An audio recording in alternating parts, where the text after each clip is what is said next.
I mentioned to you before that the fibula has no major role in the weight-bearing function of the leg. However, it does form many muscle attachments that allow in the movement and support of your leg. So you're able to walk, stand, and even perform gymnastics. The bicep femoris inserts into the head of the fibula on the anterior lateral slope of the apex. Now, this insertion is in the shape of C, so that the fibular collateral ligament of the knee joint can attach with it. Remember the grooved part between the medial crest and the introsseous border?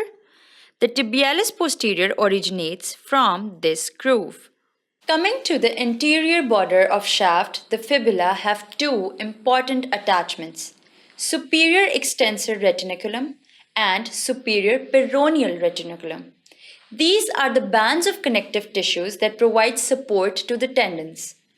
An important thing to remember is that the superior extensor retinaculum attaches to the lower part of the anterior side of the triangular area, while the superior peroneal retinaculum attaches to the posterior side of the triangular area.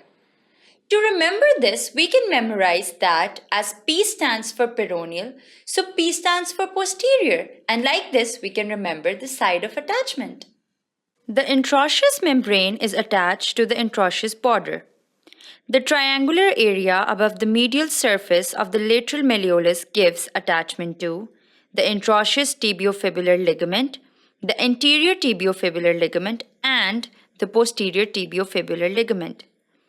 To remember the sites of attachment, the introsseous tibiofibular ligament is attached in the middle, anterior tibiofibular ligament is attached anteriorly, and the posterior tibiofibular ligament is attached posteriorly. The origin of the extensor digitorum longus is started from medial surface. Extensor hallucis longus and the peroneus tertius also attach at medial surface as discussed before. These three muscles are very important to remember. So for this, we can make a mnemonic saying Alex eats potatoes. So EEP defines the major three muscles originating at the medial surface. E stands for extensor digitorum longus muscle.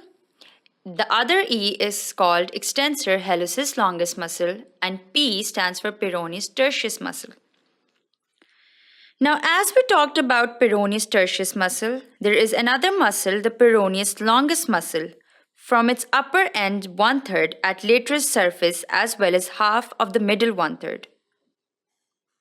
At the same time, lateral surface gives originating to the peroneus brevis, from the anterior half of its middle 1/3 and the whole of lower 1/3. The part of the posterior surface between the medial crest and the posterior border gives origin to soleus from upper 1/4 and flexor hallucis longus from its lower 3/4. The slight notch on the lower border gives attachment to calcaneofibular ligament. A tendon of the peroneus brevis and peroneus longus attaches to the posterior surface of the malleolus. Now to summarize, only one muscle inserts at fibula, which is bicep femoris. But there are 8 muscles that are originating from it. They are extensor digitorum longus, extensor hallucis longus, the 3 peroneus muscles, peroneus brevis, peroneus tertius, and peroneus longus. And then we have the soleus and flexor hallucis longus and tibialis posterior.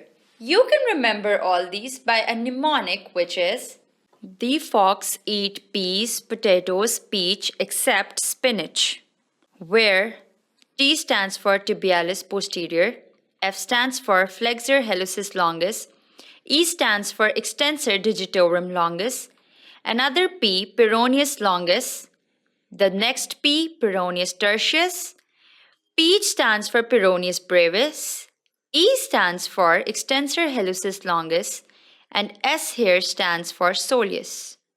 The 4 ligament attachments are the introsseous tibiofibular ligament, the anterior tibiofibular ligament, the posterior tibiofibular ligament, and the calcaneofibular ligament.